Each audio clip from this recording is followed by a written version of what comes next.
मात्र आपण म्हणजे शिवसेना आग्रही आहे युती संदर्भात.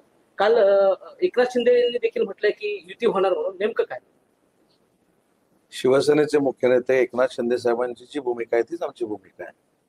रत्नागिरी जिल्ह्याच्या संदर्भामध्ये काल रवींद्र चव्हाण यांच्या निवासस्थानी एक बैठक झाली.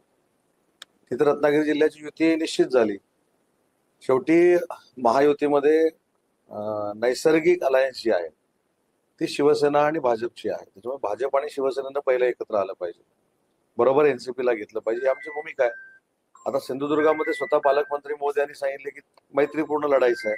आज त्याच्यानंतर काहीतरी 12 वाजता आमचे मार्गदर्शक आदरणीय राणे साहेबांची देखील काहीतरी पत्रकार परिषद आहे. पण ठीक आहे, जर युती करून लढायचं नसेल, मैत्रीपूर्ण लढायचं असेल, आमची देखील तयारी झालेली आहे. साहेब, ह्या संदर्भात काल कणकवलीमध्ये अशी एक बातमी आली की शिंदेची शिवसेना आणि ठाकरेंची शिवसेना भाजपला रोखण्यासाठी एकत्र निवडणूक लढवतील अशी चर्चा होती. नेमकं काय त्या संदर्भात? नाही, पहिली गोष्ट अशी आहे की भाजपला रोखण्यासाठी कुठचीही पावलं सिंधुदुर्गामध्ये नाही, शिवसेनेकडनं महाराष्ट्रात टाकली जाणार नाही. पहिली महत्वाची गोष्ट. दुसरी महत्वाची गोष्ट अशी आहे की आता मैत्रीपूर्ण लढत करायची की स्वबळावर लढायचं. आम्ही तर मैत्रीचा हात कायमस्वरूपी पुढे केलेला आहे. मी संपर्क मंत्री असताना देखील वारंवार मी सांगितलेलं आहे की आपल्याला युती करूनच पुढे जायचं आहे. काल रात्री पहिली जी आमची बैठक झाली सावंतवाडीमध्ये दीपकभाईंच्या अध्यक्षतेखाली, तिथे देखील आम्ही ऑप्शन ओपन ठेवलेला आहे.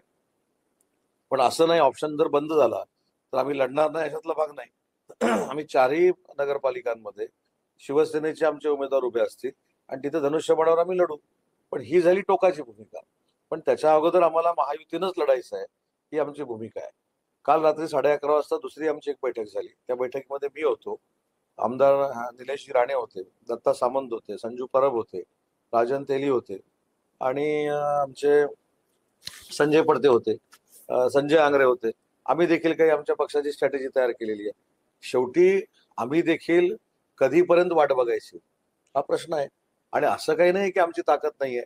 2-3 पैकी 2 आमदार जे शिवसेनेचे आहेत, निलेशजी आणि दीपकजी, ते आमची ताकद देखील 50% जास्त आहे. पण 50% ताकद जास्त असताना देखील आम्ही ज्यावेळी सांगतो की आम्हाला संयमानं घ्यायचंय, आम्हाला युती करून लढायचं आहे, समोरचा जसा रिस्पॉन्स येईल तसं वागू.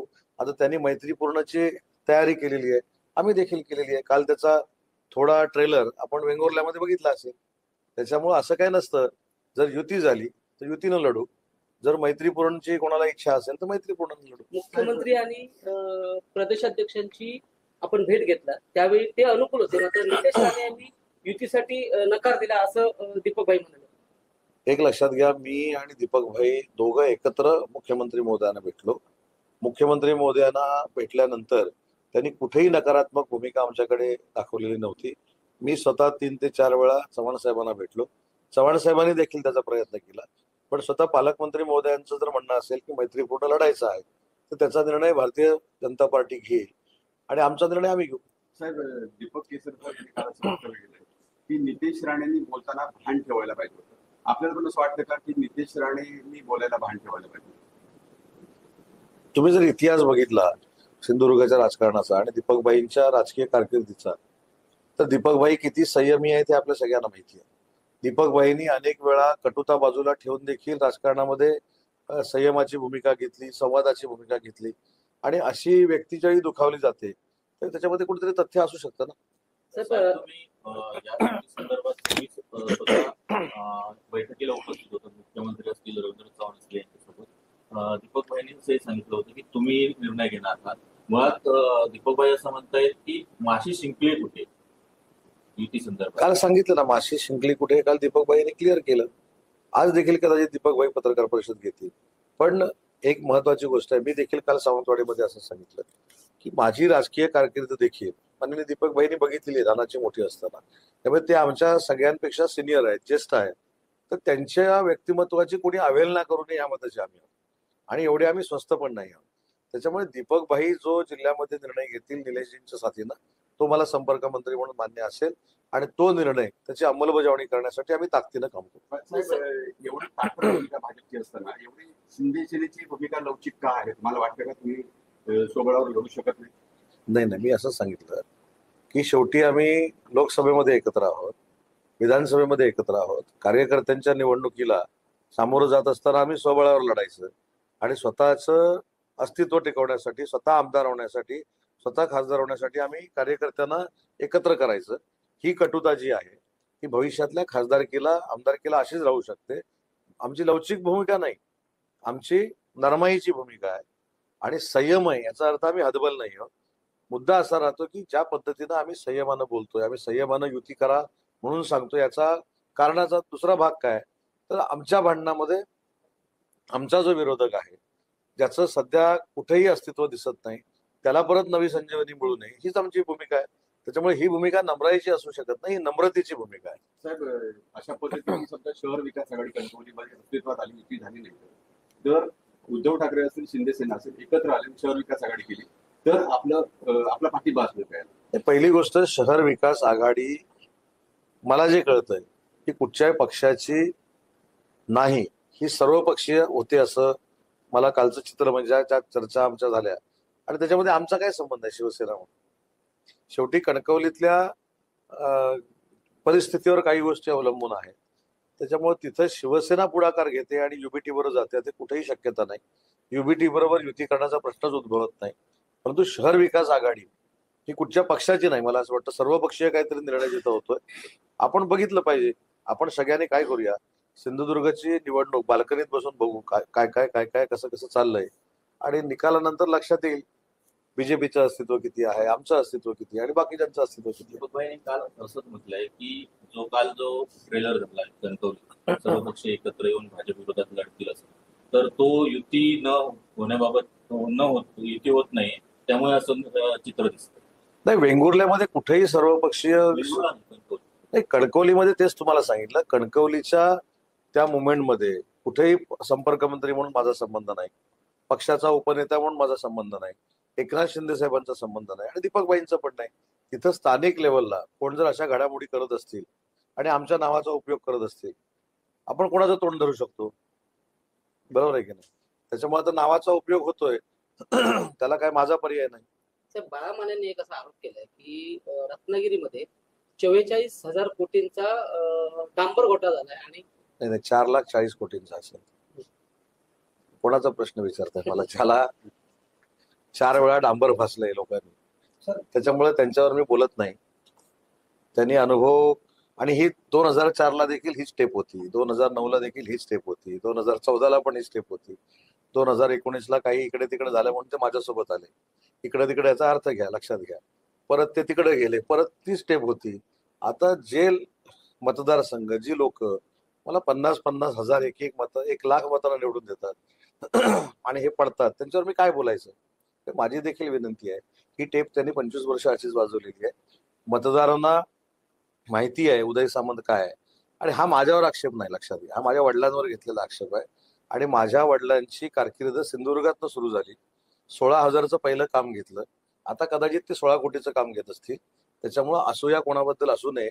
आपण त्यांनी देखील मोठं व्हावं ना, त्यांचे मुलं देखील कॉन्ट्रॅक्टर आहेत, त्यांनी देखील मोठं व्हावं. कदाचित त्यांनी फसवून MIDCला कुठं दुसरीकडे प्लांट लावले असतील, तरी मोठं व्हावं. मी तिकडे लक्ष देत नाही. जरी माझ्या विभागामध्ये त्यांनी अनियमितता केलेली आहे, तरी देखील मी लक्ष देत नाही. पुढे लक्षात घ्या. त्याच्यामुळे माझी विनंती अशी आहे की त्यांच्या बोलण्याला मी किती किंमत द्यायची आणि त्यांना बोलून किती मोठं करायचं हे मला देखील कळलं पाहिजे. त्यामुळे ते जे काय बोललेले आहेत ते आजच बोललेले नाही, 25 वर्ष बोलतायत, आणि त्यांना लोक काय किंमत देत आहेत ते निवडणुकीतनं दिसतंय. पार्थ पवारांच्या असताना वडेट्टीवार यांनी मंत्री प्रताप सरनाईक यांच्यावर आरोप केला. मीरा भाईंदर की 200 कोटीची जमीन जी आहे ती 3 कोटीला खरेदी केली आहे. येताना काही आपण ही माहिती प्रसिद्ध करू. पार्थ पवारांच्या बाबतीमध्ये मला जी काल माहिती मिळाली, स्वतः अजितदादांनी पत्रकार परिषद घेऊन काही खुलासे केले. आता पार्थ पवारांच्या बाबतीमध्ये स्वतः माननीय अजितदादांनी खुलासा केल्यानंतर मी त्याच्यावर बोलणं योग्य नाही. वडेट्टीवार साहेबांनी प्रताप सरनाईकांवर काय आरोप केलेत हे मला खरोखरच माहिती नाही. त्याची मी माहिती घेतो, अभ्यास करतो आणि त्याच्यानंतर सिंधुदुर्गामध्ये असतानाच तुमच्याशी बोलतो. साहेब, पण पार्थ पवारांना तुमचे खातं मेहरबान झालं असं म्हटलं जाते, कारण 48 तासामध्ये परवानगी मिळते पार्थ पवारांच्या कंपनीला. हीच खरी गंमत आहे. म्हणजे तुम्ही देखील फेक नरेटिव्हला किती बळी पडता हे मूर्तिमंत उदाहरण आहे. माझी विनंती आहे तुम्हाला सगळ्यांना मित्र म्हणून, थोडंफार प्रत्येक विभागाचा अभ्यास आपण केला पाहिजे. रात्री 10 वाजता मला हा प्रश्न विचारण्यात आला की तुमच्या विभागानं 21 कोटी रुपयाची स्टॅम्प ड्युटी ही 500 रुपये केली. मला देखील धक्का बसला की माझ्या सहीशिवाय कसं झालं. नंतर तुमच्या देखील लक्षात आलं असेल, माझ्या देखील दुसऱ्या दिवशी लक्षात आलं, हे कुठच्या तरी तहसीलदारनं केलेलं काम होतं, महसूल विभागाचा विषय होता. पण आता कसं आहे, उदय सामंतचं नाव घेतल्यानंतर काही लोकांना मोठं होता येतं म्हणून कदाचित माझं नाव घेत असतील. तुम्हाला सिंधुदुर्गवासी म्हणून अभिमान असला पाहिजे की माझं नाव घेतल्यानंतर काही लोक मोठं होतात, म्हणून माझं नाव घेतलं तर मी काय करू. माझा खात्याशी काही त्याचा संबंध नाही, सुतरामही संबंध नाही. फक्त IT पार्क तुम्ही करणार असाल आणि आमच्याकडे इन्सेंटिव्ह मागणार असाल तर हे कागदपत्र आम्हाला लागतात, तरच आम्ही तुम्हाला परवानगी देऊ. अशा पद्धतीचं इंटेंट पत्र फक्त आम्ही दिलेलं होतं, लेटर दिलेलं होतं. याच्या पलीकडे आमचा काही संबंध नाही. साहेब, याच्यात महत्वाचा अजित पवार यांचा राजीनामा विरोधकांकडनं मागला जातो त्यावर त्याच प्रकारे पार्थ पवार. बघा, इलेक्शन आल्यामुळं जे काय पार्थ पवारांच्या बाबतीमध्ये तुमच्या माध्यमातून बघायला मिळतंय, ऐकायला मिळतंय, या पार्श्वभूमीवर अजितदादांचा राजीनामा मागणं म्हणजे अजितदादांच्या राजकीय अस्तित्वाला विरोधक घाबरतात हे सिद्ध झालेलं आहे. साहेब, याच्यात एक महत्वाचा मुद्दा असा होतो की 99% शेअर असलेल्या पार्थ पवारांवरती गुन्हा दाखल होत नाही आणि 9 जणांवर इतर गुन्हा दाखल होतो. यात काही काळाबाहेर आहे असं विरोधक म्हणतात. पण त्याच्यामध्ये महाव्यवस्थापक जे कोण आहेत त्यांनी क्लिअर कट जे मुक्त्यार झालेलं होतं, जे अग्रीमेंट झालेलं होतं, ते पुराव्यानिशी आपल्याला दाखवलेलं आहे. त्याच्यामध्ये पार्थ पवारांचं कुठेही नाव नव्हतं. तिथं काहीतरी एक पाटील नावाची व्यक्ती आहे, त्यांचं ते नाव होतं. आढावी संदर्भात एक प्रश्न आहे. आढावीचं अलॉटमेंट अचानक थांबवण्यात आलंय, काय नेमकी कारण आहे आणि त्या संदर्भात तिथल्या ग्रामस्थांनी सुद्धा एक आंदोलन केलं. नाही, आढाळीच्या बाबतीमध्ये जागेचे दर कमी केल्यानंतर सुद्धा जागा विक्री होत नव्हती, म्हणून गोल्फ कोर्सचा नक्की विचार आम्ही करणार होतो. परंतु तिथल्या सरपंचांची चर्चा झाली, विशेषतः दीपकबाईंनी मला त्याच्यामध्ये मध्यस्थी करून सांगितलं. आमचे जिल्हा प्रमुख संजू परब आहे, त्यांनी देखील तिथल्या सरपंचांची बैठक घेतली आणि त्या सगळ्या प्रक्रियेला आपण स्थगिती दिलेली आहे. आणि येत्या पुढच्या कालावधीमध्ये जी काही तिथल्या सरपंचांची आणि तिथल्या लोकांची इच्छा आहे की पुन्हा एकदा प्लॉट ते ओपन करावे, तशा पद्धतीचे प्लॉट आपण ओपन करणार आहोत. नारायण राणेंच्या आज तुम्ही भेट घेणार का? युतीसंदर्भात नाही, अजून तर निश्चित नाही, परंतु राणे साहेबांची प्रेस कॉन्फरन्स 12 वाजता आहे. आमच्या देखील काही मिटिंग्स आहेत. त्याच्यानंतर राणे साहेबांना जर वेळ असेल तर भेटेल मी. कारण तुम्ही वारंवार सांगताय की नारायण राणेंच्या याच्यानुसारच युतीचं फिक्स होईल. हे बघा, आम्ही जरी शिंदे साहेबांच्या सोबत त्यांच्या नेतृत्वाखाली काम करत असलो तरी मगाशी मी काय सांगितलं, आम्ही नरमाईची भूमिका घेतली ना, आम्ही नम्रतेनं वागतो. जे आहे ते स्वीकारलं पाहिजे. या सिंधुदुर्गामध्ये विकासात्मक जडणघडणीमध्ये राणे साहेबांचा फार मोठा सिंहाचा वाटा आहे. त्यांनी विकासात्मक दिशा या सिंधुदुर्गाला दिली. त्यांनी पर्यटन जिल्हा हा सिंधुदुर्ग जिल्हा केला. त्याच्यामुळे असं नेतृत्व, जे सिनियर नेतृत्व आहे, जे आमचे खासदार आहेत, माझे मुख्यमंत्री राहिलेले आहेत, माझे केंद्रीय मंत्री राहिलेले आहेत, त्यांच्या सल्ल्यानं जायचं तर कोणाच्या सल्ल्यानं जायचं? बरोबर ना? जे सिनियर आहेत त्यांच्या सल्ल्यानं जाऊ. ओके, धन्यवाद. थँक्यू.